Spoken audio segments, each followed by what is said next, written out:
네, 안녕하세요. 우리 선생님들 조금 쉬셨나요? 네, 저녁 시간에 저희가 어쩔 수 없이 이렇게 평일에 그것도 퇴근 후에 하기 위해서 저녁 시간에 하다 보니까 우리 선생님들 편히 못 쉬게 해드리는 것 같아서 정말 죄송한 마음입니다. 그럼에도 불구하고 이렇게 함께 해주셔서 너무너무 감사드리고요. 저희 세션 두 번째 타임은 우리 장학사님을 모셨어요. 울산광역시 교육청 미래교육과의 정윤호 장학사님 모시고 이 정윤호 장학사님이 장학사 되시기 전에 또 교사로 소프트웨어 교육에서부터 인공지능까지 다양한 활동을 많이 하셨던 분이셔서 아마 이제 그런 여러 가지 입장들을 고려해서 오늘 좋은 말씀 해주실 거라고 생각이 듭니다. 2부 인공지능 교육의 개념과 방향 강의를 맡아주신 정윤호 장학사님 모시겠습니다. 큰 박수로 맞아주세요. 반갑습니다. 세션 2 인공지능 교육의 개념과 방향을 맡은 정윤호입니다. 세션 1에서 언급됐던 부분과 겹치는 부분은 좀 넘어가거나 함께 복습이 필요한 부분은 복습을 하면서 저에게 허락된 40분에서 50분 정도를 함께 한번 이야기를 나눠보려고 합니다. 그러면 이제 한번 시작해 보도록 하겠습니다.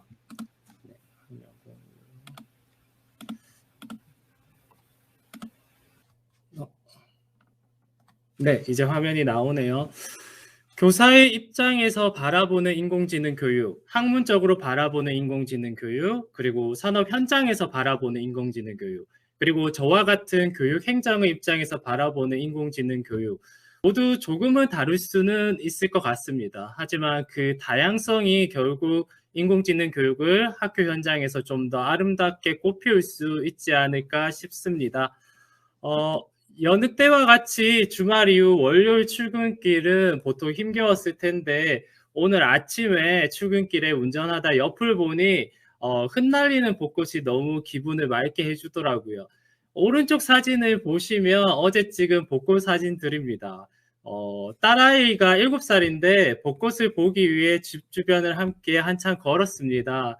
와, 너무 예쁘지 않니? 라고 제가 감탄을 하니까 딸아이가 인상을 쓰면서 집에 있는 꽃이랑 똑같구만. 다리 아프다면서 그렇게 말을 하였습니다.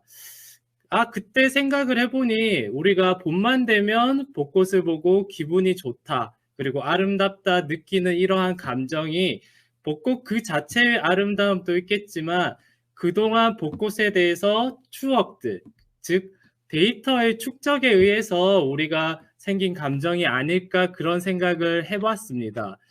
저희 딸도 아마 그렇지 않을까 싶습니다. 오늘 누군가 어제 벚꽃 어땠어? 라고 물어보면 다리 아프고 힘들었던 데이터의 축적 때문에 벚꽃 너무 싫어 이렇게 출력값이 나올 수도 있겠지만 시간이 흐르고 친구들과 같이 벚꽃 구경도 가고 벚꽃 엔딩 노래도 들으면서 긍정의 데이터가 쌓이다 보면 벚꽃하면 너무 좋아하는 출력값이 나오는 날도 있지 않을까 싶습니다.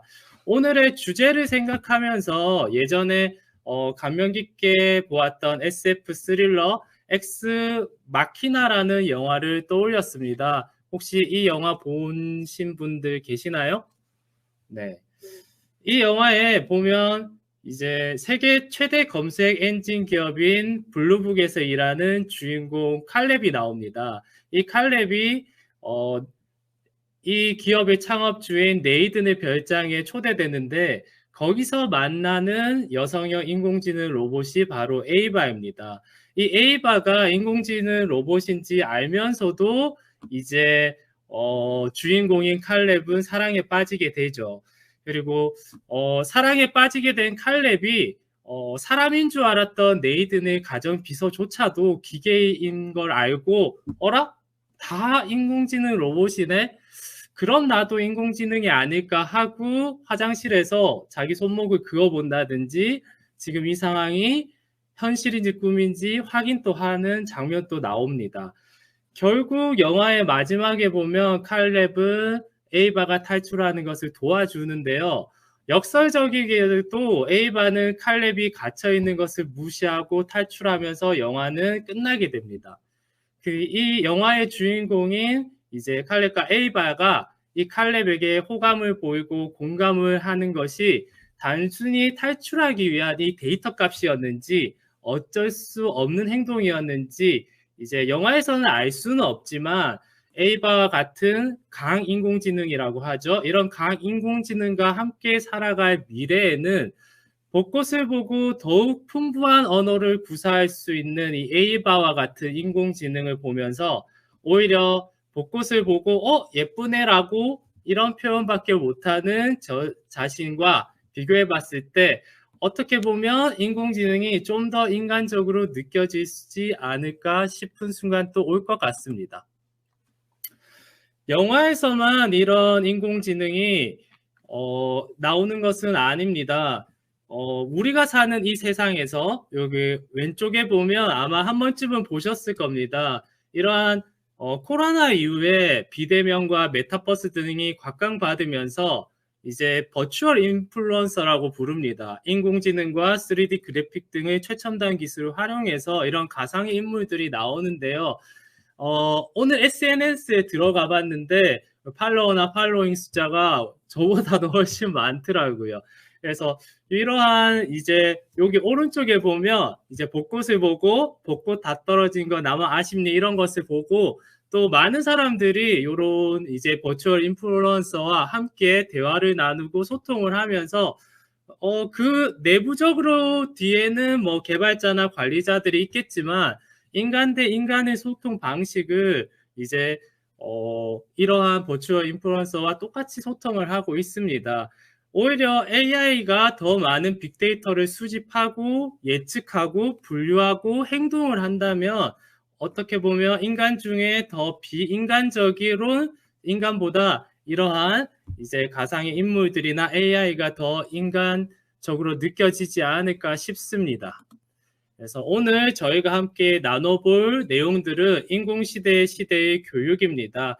짧은 시간이지만 인공지능의 개념, 그리고 분류, 인공지능 교육이 무엇인지, 그리고 범위는 어떻게 될 것인지, 그리고 무엇보다도 중요한 이러한 인공지능 교육을 어떻게 가야 될 것인지, 그리고 교육과정 속에 이런 인공지능 교육을 어떻게 할 것인지, 그것이 더 중요하지 않을까 싶습니다. 30년 이내에 신발 속 칩이 인간보다 똑똑해질 것이다. 혹시 요거 인물 누군지 아시겠습니까? 네. 네, 맞습니다. 일본의 기업인이자 제일교포 3세인 소프트뱅크의 창업지 손정희입니다. 잠깐 짧게 한번 보도록 할게요.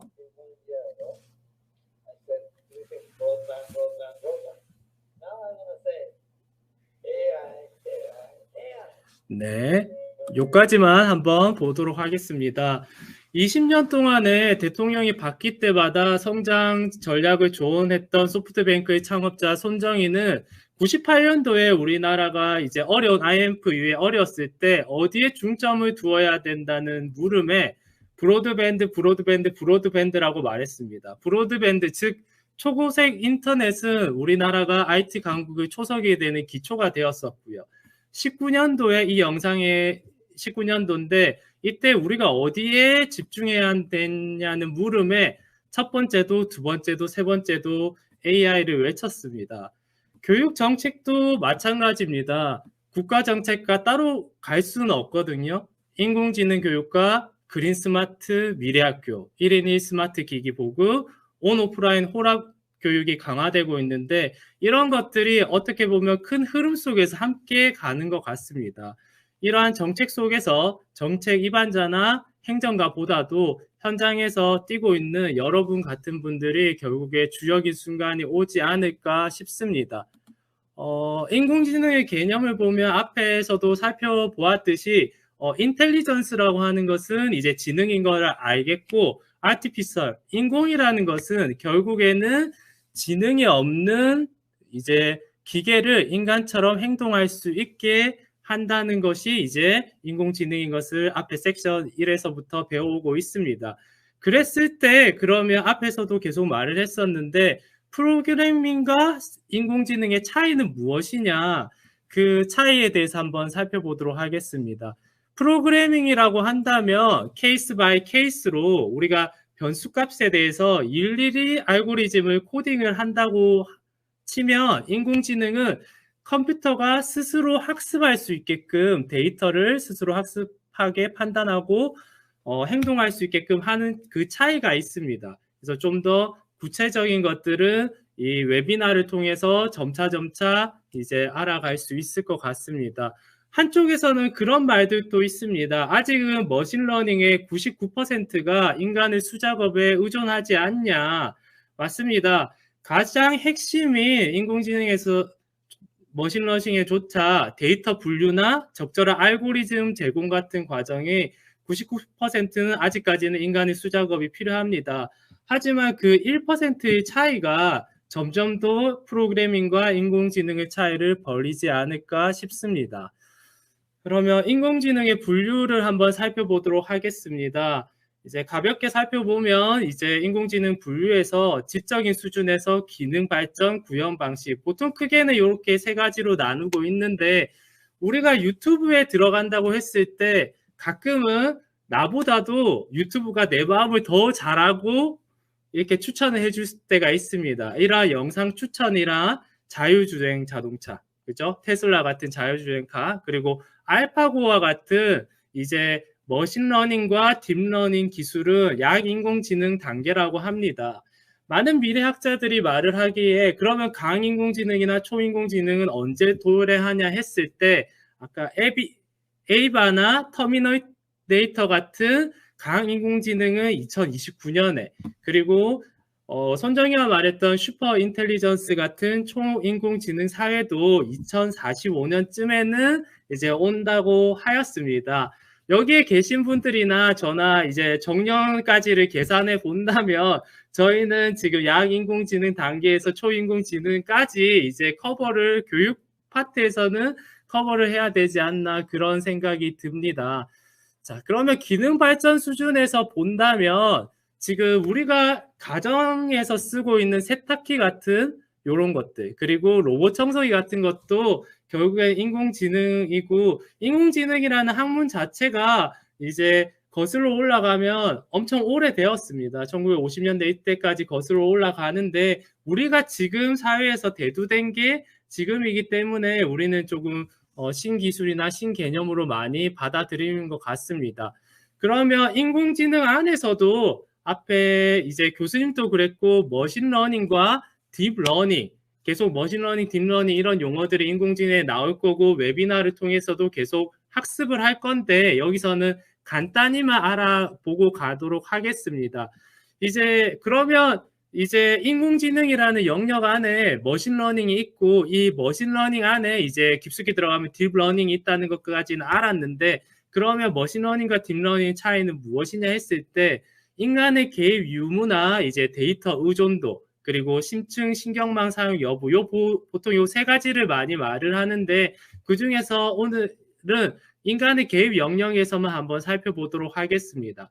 이제 머신러닝이 사람이 인지하는 데이터를 우리가 다양한 감각기관을 이용해서 인지를 할 건데 이 데이터를 컴퓨터가 인지할 수 있게 데이터로 변환을 해야 될 겁니다. 그 데이터로 변환하는 과정에서 특징을 추출하게 됩니다. 예를 들어서 이제 강아지를 봤을 때 강아지의 특징, 귀가 있고 꼬리가 길고 이제 다리가 4개고 이런 특징을 추출하는 데 있어서 이 특징 추출이 인간이 개입한다고 하면 이제 머신러닝에 가깝고 딥러닝 같은 경우에는 이러한 인간의 개입을 하지 않고 이 추출 과정까지도 이제 컴퓨터가 스스로 학습을 하게 되는 것이죠. 그래서 특징을 추출하고 분류하고 군집을 스스로 학습하는 것에 이제 딥러닝의 차이가 있습니다. 혹시 이해가 되시나요? 아마 저보다 더 이 머신러닝이나 딥러닝에 대해서 깊숙이 잘 아시는 분도 있고 저도 머신러닝이나 딥러닝 책을 보니까 되게 두껍더라고요. 그 많은 개념들이 있겠지만 오늘은 이 정도의 차이가 있구나 하는 정도를 하고 넘어가면 되지 않을까 싶습니다. 그래서 이제 머신러닝과 딥러닝 이렇게 차이가 있는데 그러면 딥러닝에서 여기 인공신경망이라는 개념이 나오게 됩니다. 결국에 이렇게 층층이 이제 히든 레이어층이 이제 인공신경망에는 쌓여 있을 건데 이제 인공신경망에서는 우리 생물학적으로 우리 인간이 우리가 내가 하는 이 과정을 결국에는 이제 컴퓨터가 인공지능이 이렇게 비슷한 과정을 거치게 이렇게 풀어서 말을 한 거라고 할 수 있을 것 같습니다. 그래서 시스템에서 입력 자료값이 오면 그 안쪽에서 입력값을 처리한 뒤에 출력을 하는데 이게 층층이 쌓여 있는 이 구조를 딥러닝이라고 이렇게 말을 합니다. 그 구체적인 예시와 세부 내용들은 오늘보다는 이제 ATC 웹이나 과정을 통해서 이제 실습도 하고 좀 더 심도 있게 다루지 않을까 싶습니다. 그러면 우리가 이제 인공지능 교육의 파트에 넘어왔을 때, 그러면 인공지능 교육은 무엇을 가리킬 것인가? 그리고 어떠한 것을 아이들과 함께 고민을 해봐야 될까 하는 것이 문제가 생기게 됩니다. 인공지능 교육의 스펙트럼을 보면, 지금까지 살펴본 인공지능이 무엇인지, 그리고 어떠한 개념인지, 인공지능 자체에 대한 교육도 있을 수 있을 거고요.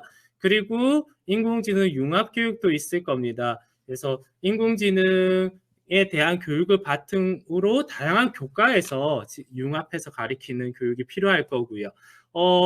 여기 계시는 많은 선생님들이 관심 있고 잘하는 인공지능 활용 교육, 티처블 머신이나 아니면 엔트리에 이러한 것들, 인공지능을 블록을 이용해서 이제 활용하는 인공지능 활용 교육까지 커버링을 해야 되지 않을까 싶습니다. 앞에서 교수님도 말씀하셨고 많은 여기 계시는 선생님들도 이제 생각을 하겠지만 결국에 인공지능 교육조차도 이제 소프트웨어 교육이 바탕이 되어야지만 학생들에게 알려줄 수 있지 않을까 싶습니다. 아이들이 걷지도 못하는데 뛰게 할 수 없듯이 소프트웨어 교육의 기본 개념을 통해서 아이들이 인공지능으로 발전해 나가야 되지 않을까 그런 생각을 가지고 있습니다. 이런 것도 인공지능 교육인가요? 우리의 타이틀입니다. 제가 하나의 예시를 말씀드리도록 하겠습니다. 제가 2019년도에 메이커 교육센터 담당자로 있을 때 설문을 통해서 아이들에게 어떤 교육을 받고 싶어 했을 때 웹툰을 제작해보고 싶어요. 게임 개발을 해보고 싶어요. 로봇을 만들어보고 싶어요. 드론을 해보고 싶어요. 이런 얘기들을 많이 했습니다. 그 중에서 제가 정말 대표적으로 실패했던 과정, 정말 많은 과정들이 제 생각대로 흘러가지 않았었는데 그 실험적인 과정에서 유니티라는 게임 개발자 과정이 있습니다. 유니티가 어떤 거냐면 여러분 포켓몬고 게임 아시나요? 포켓몬고 게임을 보면 그 시작하는 부분에 그런 말들이 나옵니다. 그 유니티 3D 요게 표시가 이렇게 나오거든요. 그때 이 포켓몬고 게임 제작 엔진을 만드는 그게 유니티인데 이 과정을 이제 120시간 정도 장기 프로젝트로 우리가 했었습니다. 그렇게 원했던 이 유니티 게임 개발자 과정을 어렵게 전문 게임 개발자 강사도 구하고 개설을 했었는데 90% 이상의 학생들이 중간에 오지 않고 이제 그만하고 이제 되게 어렵게 했었습니다. 그때 저희가 소프트웨어 교육에 보면 이제 오바마 전 대통령이 그런 말들을 합니다. 이제 게임만 하지 말고 직접 만들어 보라는 말들을 많이 했었는데 저도 그거를 듣고 아이들과 같이 게임만 하지 말고 직접 만들어 보자 이런 생각을 했습니다. 근데 막상 아이들이 첫날은 되게 기대에 차서 왔었는데 게임을 즐길 때 재미있다는 것과 내가 만들었을 때 그 감정들은 많이 다르더라고요.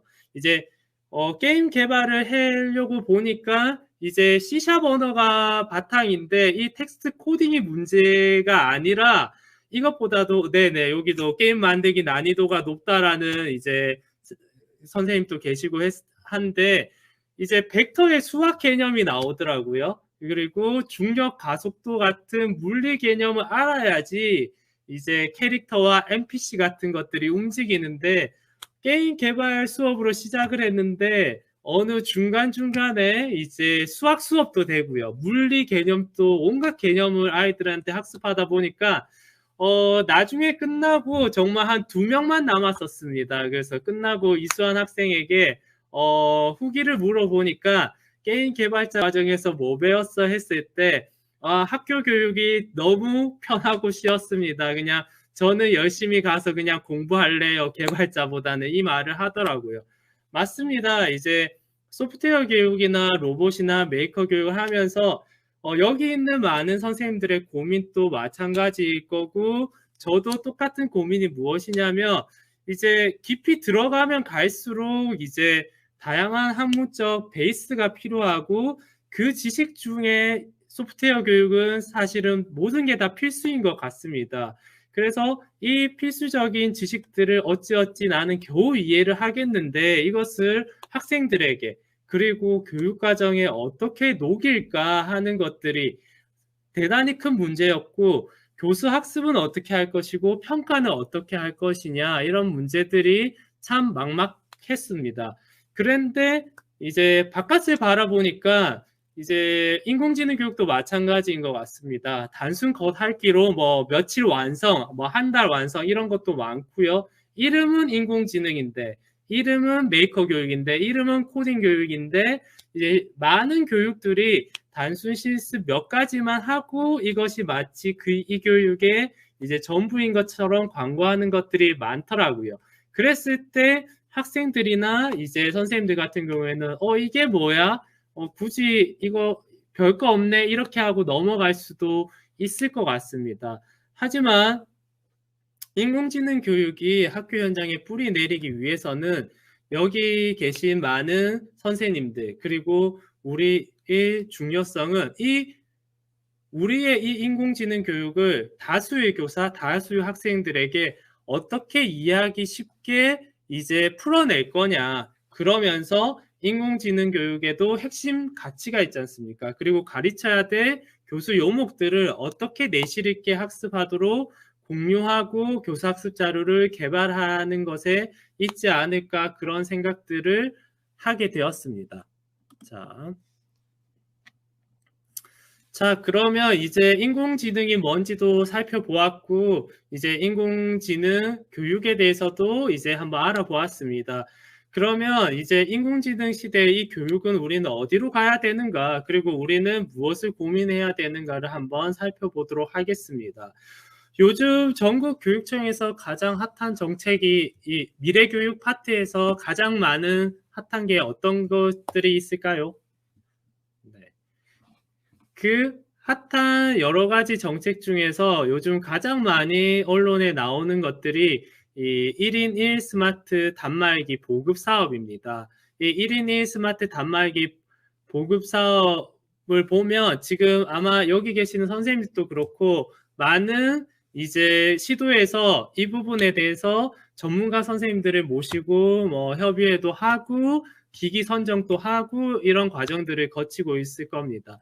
우선 제가 근무하는 지역은 빼고 나머지 시도들을 쭉 살펴보니까 모든 시도에서 거의 비슷하게 이런 스마트 기기 중첩 사업들을 이제 강조를 하고 있더라고요. 그래서 뭐 경남, 부산, 뭐 서울, 경기도 뭐 모든 지역에서 거의 이 스마트 기기 사업들을 이제 하고 있습니다.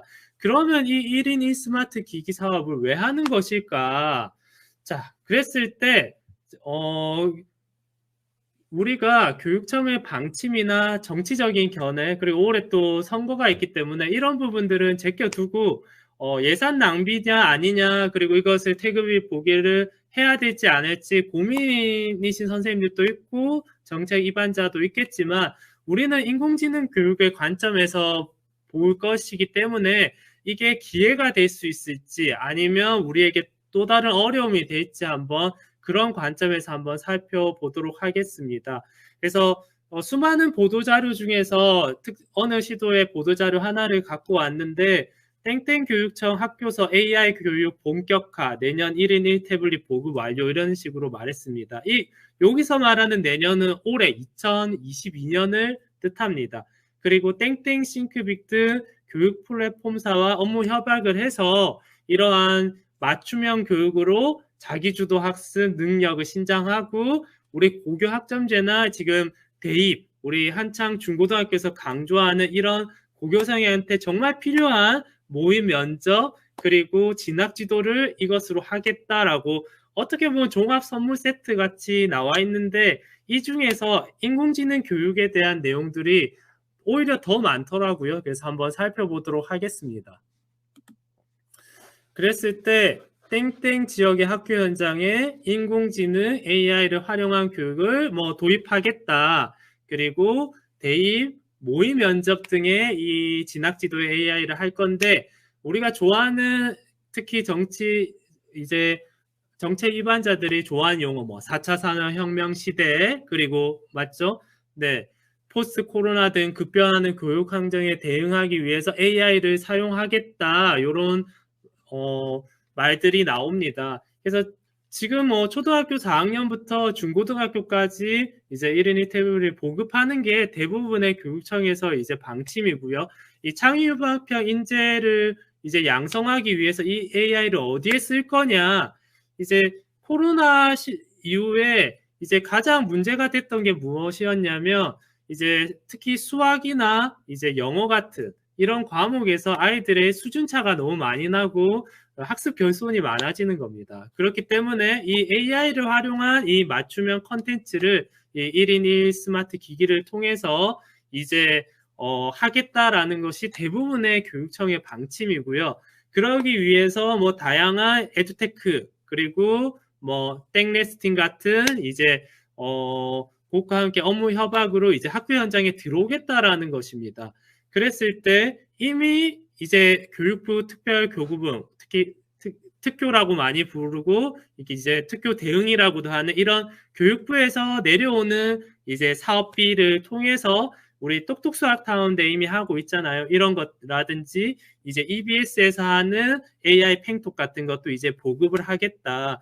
그리고 중고등학교에는 이런 수학학습 프로그램도 하고 AI 기반의 진단 테스트와 분석 처방 등을 하겠다. 이런 말들을 하고 있습니다. 이미 많은 기업에서 AI 인적성 이제 면접을 합니다. 어느 특정한 시도에서는 저와 같은 교육 전문직을 뽑을 때 AI 면접을 활용하더라고요.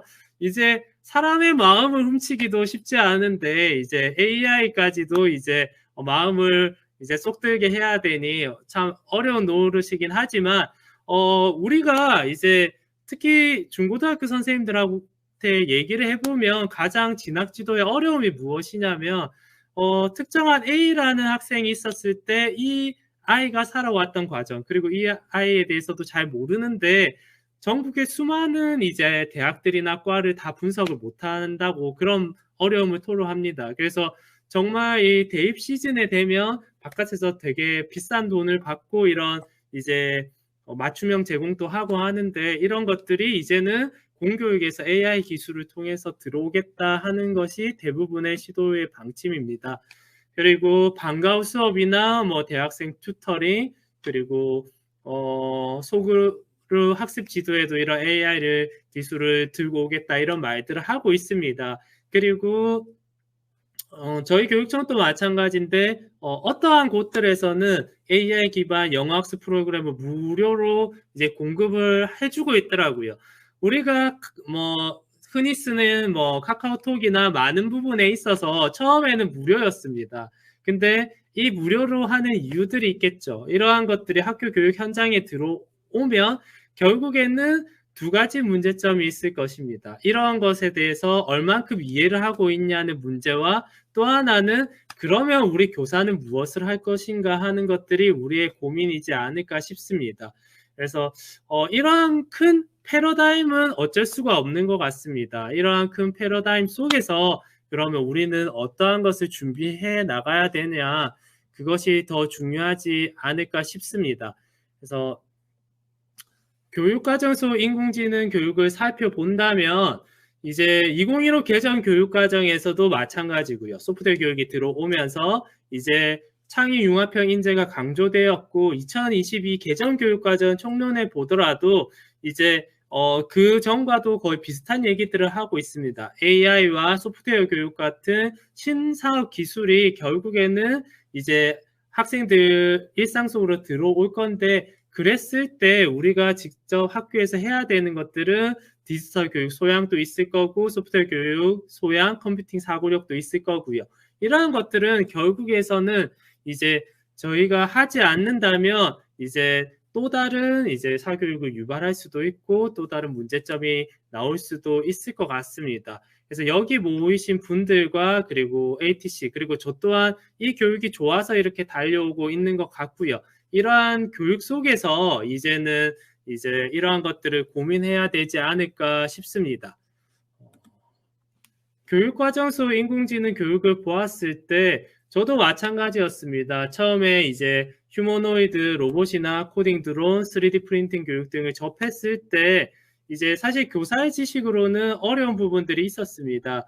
근데 관심을 가지고 이렇게 하다 보면 어느 순간에 이것은 이제 수업에 여기에 활용하면 되겠구나. 이거는 교육과정 여기에 집어넣어 볼까 하는 그런 생각들이 통찰의 순간이 오는 것 같습니다. 우리가 지금 하는 많은 학교 교육에 앞에 교수님도 말했지만 이제 소프트웨어 교육도 마찬가지고 인공지능 교육의 문제점이 무엇이냐 했을 때 이제 이것을 했을 때 진짜 이게 인공지능 교육이 되냐 안 되냐 이런 논란도 많을 거고 대다수의 선생님들은 이제 컴퓨터에 조차 익숙하지 않은데 인공지능 교육을 어떻게 해야 돼 하는 문제에 대해서 많은 고민들이 있는 것이 사실입니다. 그래서 우리가 흔히 말하는 인공지능 교육 서비스 앞으로 이제 웨비나 과정에서도 보면 이제 2차 시부터는 실제적으로 이제 데이터도 알아보고 구글 인공지능도 활용을 해보는 단계가 있을 건데 이제 가볍게 소개만 하고 가도록 하겠습니다. 요거는 구글 미디어 파이프라는 건데 이제 손가락 트래킹이나 이제 포즈를 취하면 요 보죠. 이제 페이스 그리고 홍채 인식 그리고 손가락 핸즈 트래킹 포즈 이런 것들을 그러니까 구글에서 이제 ML 머신러닝에서 활용하는 것들을 이제 교육에 이제 접목시킬 수 있는 것들이 이제 체험할 수 있는 정도로 나오고 있습니다. 그랬을 때 이러한 것들을 활용해서 교육을 한다고 하면 우리가 이것들을 이제 어디에 활용을 할 것인지가 이제 관건이 아닐까 싶습니다.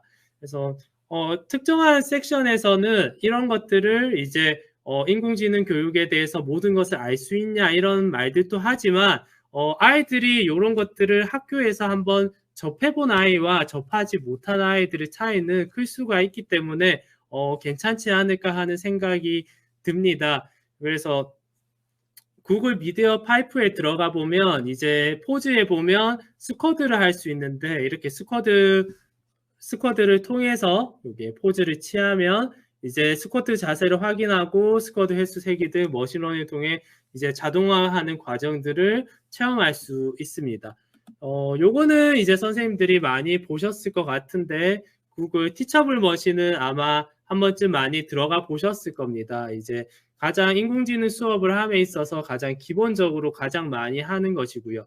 구글 티처블 머신을 통해서 이제 이미지도 알아보고 사운드도 알아보고 이제 자세를 인식하도록 컴퓨터를 학습하는 과정도 이제 할 겁니다.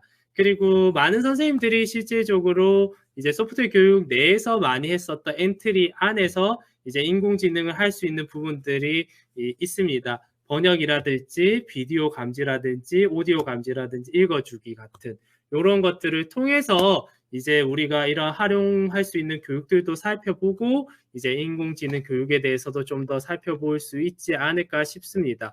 이러한 뭐 티처블 머신이나 엔트리 인공지능 블록들을 교육하다 보면 이제 교육 과정에 좀 더 녹일 수 있는 방법들을 통찰의 순간에 오지 않을까 싶습니다. 그 과정 속에서 이제 저희는 좀 더 다양한 것들도 개발하고 해야 되지 않을까 싶습니다.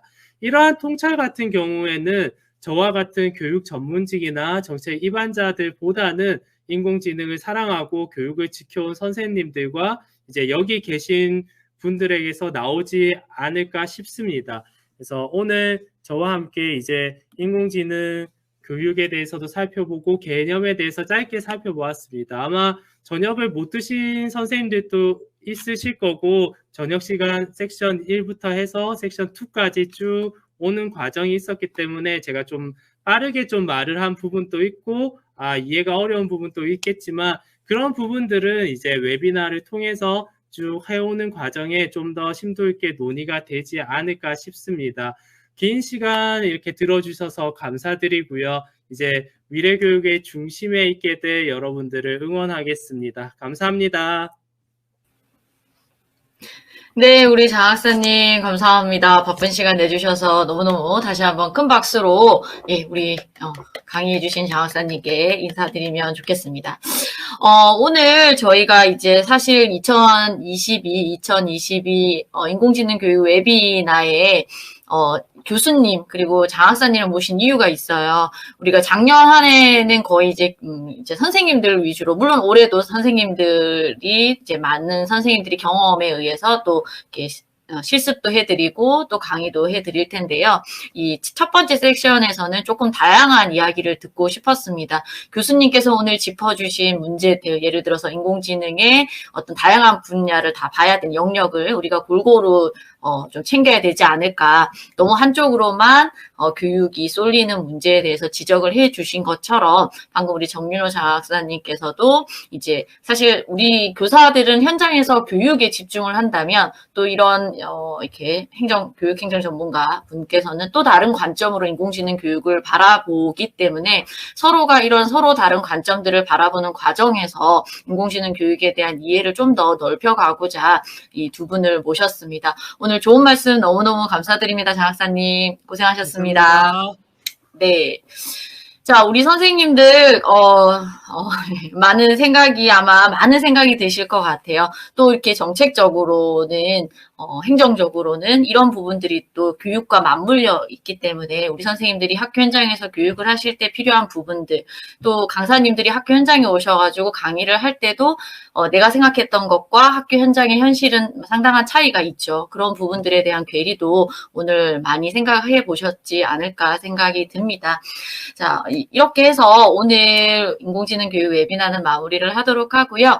우리 설문지에다가 우리 선생님들 의견들 또는 오늘 들어보시고 더 이런 강의가 있었으면 좋겠다 하는 의견들을 꼭 좀 남겨주시면 그것을 반영해서 저희가 다음 웨비나 때 또 그 다음 웨비나 때 조금 더 우리 선생님들의 필요에 맞춰서 웨비나를 준비하도록 하겠습니다. 그래서 우리 선생님들이 의견을 많이 주셔야 저희가 그것을 적극 반영을 할 수 있음을 다시 한번 말씀드리고요.